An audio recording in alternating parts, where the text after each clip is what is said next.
అందరికీ నమస్కారం. మన ఛానల్కి ఇప్పుడు ప్రముఖ ఆధ్యాత్మికవేత్త, ప్రముఖ జ్యోతిష వాస్తు పండితులు వైవిఎస్ఎస్ గిరిరావు గారు మన ఛానల్కి విచ్చేశారు. నమస్కారం గురువుగారు. నమస్తే అండి. గురువుగారు, ప్రస్తుతం ప్రతి ఒక్కరూ యూట్యూబుల్లో వాటిల్లో మనకి వాస్తుశాస్త్రం గురించి చెప్తూ ఉంటారు. ఇల్లు కట్టుకోవాలి అంటే చాలా ముఖ్యమైనది వాస్తుశాస్త్రం. ప్రస్తుతం ఉన్నటువంటి అపార్ట్మెంట్ కల్చర్స్లో ఖచ్చితంగా పాటించాల్సినటువంటి ఫండమెంటల్ వాస్తు గురించి ఏమన్నా చిట్కాలు చెప్తారా? చాలా సంతోషం అండి. ఇప్పుడు మీరు అడిగిన ఏంటంటే ప్రధానంగా వాస్తులో తీసుకోవాల్సిన నియమాలు, దాంట్లో దోషాలైన చిట్కాలు ఏమన్నా ఉన్నాయా అంటున్నారు కదా.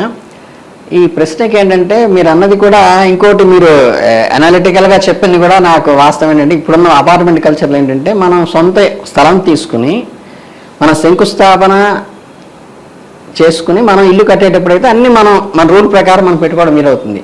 కానీ అపార్ట్మెంట్ కల్చర్లో ఒక లిఫ్ట్ రావాలి, ఒక స్టెప్స్ రావాలి, పక్కన ఇంకో నైబర్ ఉంటాడు కాబట్టి అన్నీ వాళ్ళు ఫిక్స్డ్గా చేసేస్తారు.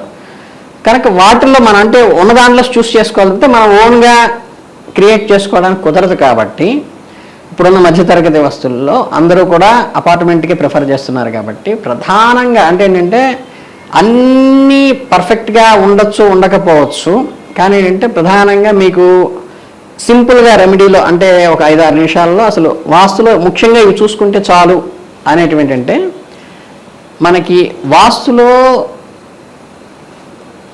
దృక్ సాధన అంటే ఏంటంటే మనకి దిక్కులు పర్ఫెక్ట్గా ఉన్నాయో లేదో చూసుకోవాలి. అంటే మీకు కాంపాస్ బాక్స్ తీసుకుని నార్త్ పోల్ సౌత్ పోల్ అని ఉంటుంది కదా, ఇవి పర్ఫెక్ట్గా ఉన్నాయా లేవా అంటే అక్కడున్న రోడ్డు స్ట్రక్చర్ని బట్టి, అక్కడున్న వాతావరణాన్ని బట్టి ఏంటంటే ఒకటి ఆగ్నేయ మూలకుంటాము, ఒకటి ఈశాన్య మూలకుంటాము, నైరుతి మూలక వాయువు అలా ఉన్నది కాకుండా పర్ఫెక్ట్గా ఈస్ట్ వెస్ట్ లేదా నార్త్ సౌత్ పర్ఫెక్ట్గా ఏవైతే ఉన్నాయో అవి చూసుకోండి ఫస్ట్.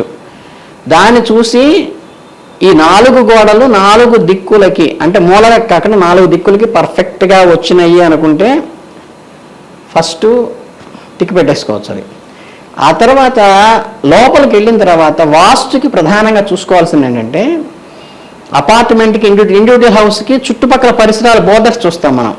అంటే ఉత్తరం కొంచెం ఖాళీ ఉండాలని, దక్షిణం ఎత్తుగా ఉండాలని, తూర్పు పల్లంగా ఉండాలని, పడమరలా ఉండాలని ఇవన్నీ చూసుకుంటాం కదా.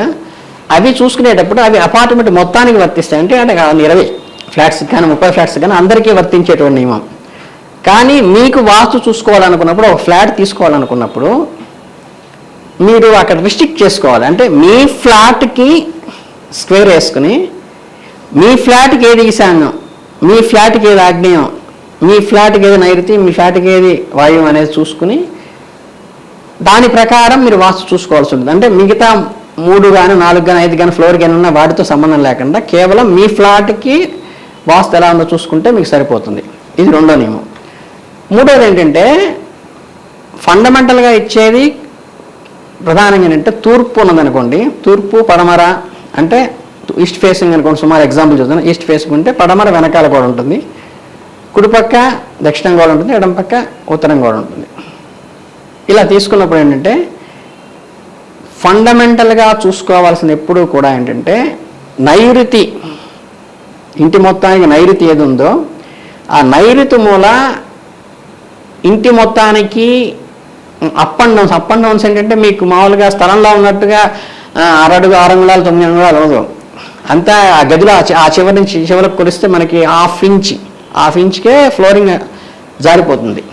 అలాంటి అంటే ఇంటి ఈశాన్యం మూల కంటే నైరుతి మూల పర్ఫెక్ట్గా ఒక అంగుళమో 2 అంగుళాలో పైకి ఉండేట్టుగా చూసుకోవాలి. అంటే టోటల్ 4 మూలల్లో కల్లా ఈశాన్యం అంటే నార్త్ ఈస్ట్ అవుతుంది. నార్త్ ఈస్ట్ అన్నిటికన్నా డౌన్ ఉండాలి, నైరుతి అన్నిటికన్నా ఎత్తు ఉండాలి. లోపల ఇంట్లో కొంచెం బాత్రూమ్ వైపు వెళ్ళినప్పుడు కూడా స్టెప్ పెడతారు. ఇట్లా మీకు ఆ స్టెప్ పెట్టేది కూడా మీకు తూర్పు ముఖంగా ఉన్నప్పుడు బాత్రూమ్ అవి వెనకాల ఉంటాయి కాబట్టి అక్కడ కొంచెం స్టెప్ ఎక్కువ పెడితే పర్వాలా. కానీ మీరు పశ్చిమ ఇల్లు అపార్ట్మెంట్ తీసుకున్నారనుకోండి, అంటే మీ ఫ్లాట్ పశ్చిమంగా ఉందనుకోండి, వెనక్కి వెళ్ళేసరికి అక్కడ స్టెప్ పెట్టకూడదు. అంటే బాత్రూమ్ దగ్గర స్టెప్ పెడతారు జనరల్గా బెడ్రూమ్ కంటే కూడా, అది దోషం అవుతుంది అన్నమాట. సార్, అలాగే గురువుగారు, మనకి ఇంటికి ప్రధానమైనది సింహద్వారం అంటారు. ఈ సింహద్వారం అనేది ఈస్ట్ ఫేసింగ్ ఉండాలా, వెస్ట్ ఫేసింగ్ ఉండాలా అని కొంతమంది డిస్కస్ చేస్తూ ఉంటారు. మన జాతకం పరంగా చూసుకోవాలా లేదా దానికి ఏమైనా నియమాలు ఉంటాయా? జాతక పరంగా కంటే కూడా మీకు నామ నక్షత్రం అంటారు. నామ నక్షత్రం మీన్స్ ఏంటంటే మన నక్షత్రాన్ని బట్టి నామం బట్టి వచ్చే నక్షత్రం ఏంటంటే మన నక్షత్రం తెలుసుకోవడం కోసం. అలా కాకుండా ఇప్పుడు నాది ఎల్లాపర వెంకట సత్యశేషగిరిరావు అనుకోండి, నేను ఏ దిక్కు ఇల్లు తీసుకోవాలి అంటే వాస్తు ప్రకటనలో ఏం చెప్తుందంటే, నన్ను అందరూ మామూలుగా గిరి గారు, గిరి సారు, గిరి అంటుంటారు. కాబట్టి నా ప్రధానంగా ఏంటి, ఎల్లాపరగడలో యా కానీ, వెంకటలో వే కానీ, సత్యలో సా కానీ, సేలో శా కానీ, శాస వాటిలో కాకుండా నా పేరు గిరిరావు, గిరిసారు, గిరిగారు, గిరి అని బాగా వాడుకలో ఉంటుంది. ఏంటంటే ఆ గా అక్షరంకి ఫేసింగ్ ఎటు తీసుకోవాలో అది తీసుకోవాలి. అంటే మీకు క్లారిటీ వచ్చింది కదా. మన పేరు మొత్తంతో సంబంధం లేదు, మన వాడుక ప్రధానంగా మన పేరులో ఏ పదాన్ని అయితే ఎక్కువగా అందరూ వాడుతూ ఉంటారో ఆ పదంలోని మొదటి అక్షరం ఏదైతే ఉంటుందో ఆ అక్షరం ఏంటంటే కక్క కక్క ఢ ఢన పప బభమ తత ధన ఇలా ఉంటాయి అన్నమాట. ఒక్కొక్క దిక్కుకి ఒక్కొక్క అక్షరం వాళ్ళకి సూట్ అవుతుందని వాస్తు ప్రకటనలో ఉంటుంది. కనుక ఆ దిక్కుకి ఉన్నది ఏదో చూసుకుని ఆ నక్షత్రం అనేది తీసుకోవాలి. కనుక ఏంటంటే అది నామంలో ఉన్నటువంటి మీరు ప్రధానంగా మొత్తం పేరులో ఏదైతే పిలుస్తారో అదొకటి చూసుకోవాలి. ఆ దిక్కు అనేది మనకి మంచిది వస్తుంది. మనకి ఏదైతే దాని నుంచి శత్రువు ఉంటుందో స్థానం, 5వ స్థానం, అది మీకు అవాయిడ్ చేయాలని చెప్పేసి స్పష్టంగా చెప్పడం జరిగింది. అది చాలామంది ఏంటంటే మొదటి అక్షరం అనగానే ఫస్ట్ ఇంటి పేరులో మొదటి అక్షరం లేకపోతే వెంకట సత్యశేషగిరిలో వేతో కాదు, యాతో కాదు, గాతో తీసుకోవాలి. అలాగే గురువుగారు, మనకి ఇంట్లో పూజ గది చాలా ప్రాముఖ్యమైనది. అలాంటప్పుడు మనకి ఇంట్లో పూజ గది పెట్టుకునేటప్పుడు అది ఇంటి యొక్క వాస్తు ప్రకారం ఏ డైరెక్షన్లో ఉండాలి, అక్కడ నియమాలు ఏమైనా పాటించాలి సార్? ఈశాన్యంలో దైవారాధన చేసేది కానీ ఇంటికి పయస్సుకి గౌరవించేది ఈశాన్యంలోనే ఉండాలి. ఈశాన్యం మూలే ప్రధానంగా ఉండాలి. కానీ ఏంటంటే ఒకసారి ఈస్ట్ ఫేసింగ్ వచ్చిందనుకోండి, ఈశాన్యంలో డోర్ పెడతారు. తూర్పులో కనుక మంచి ఆయనం ప్రకారం ఏంటంటే కొంచెం ఒక 4 అడుగులు వదిలి పెడతారు. ఆయన చూసినట్లయితే 64 గళ్ళు వేసి స్థలాన్ని, వాళ్ళకైతే మనకి ఈశాన్యంలో చిన్న వస్తుంది, 2 అడుగుల స్థలం వస్తుంది. అలా కాకుండా మామూలు అపార్ట్మెంట్స్లో ఏం చేస్తారంటే ఈశాన్యంలో పెట్టేస్తారు. ఎందుకంటే ఆగ్నేయంలో వంటిల్లు క్లోజ్ అవుతుంది కాబట్టి సెంటర్లో పెట్టడం కుదరదు కాబట్టి ఈశాన్యంలో పెడతారు. కనుక ఏంటంటే ఆ ఈశాన్యంలో వచ్చినప్పుడు ఏంటంటే మనకి ఆగ్నేయం ఉన్న దాంట్లో ఈశాన్యం మూల కానీ, వెనకాల వాయువ్యంలో ఉన్న దాంట్లో ఈశాన్యం మూల కానీ, అట్లాగే వంటిల్లు కూడా ఆగ్నేయంలో కుదరకపోతే వాయువ్యంలో ఉన్న దాంట్లో ఆగ్నేయం కానీ, అలా రెమెడీ చేసుకోవడానికి అవకాశం ఉంటుంది. అంటే ఏంటంటే ప్రధానంగా ఏంటంటే మనకి ఈశాన్యంలో పవర్ఫుల్గా మంచిగా ప్రశాంతంగా లైట్ వెయిట్ ఉండేది పెట్టుకోవాలి, ఆహ్లాదకరమైన వాటిలో ఖాళీ ప్లేస్ పెట్టుకోవాలి, నైరుతిలో ఎక్కువ బరువు పెట్టుకోవాలి, ఆగ్నేయంలో వంటిల్లు ఉందో చూసుకోవాలి, ఆ వంటిల్లు ఈశాన్యంలో అగ్ని ఎట్టి పరిస్థితుల్లో రాకూడదు, అట్లాగే ఈశాన్యంలో ఎట్టి పరిస్థితుల్లో దొడ్డి రాకూడదు. అర్థమైందా? నైరుతిలో బెడ్రూమ్ రావాలి.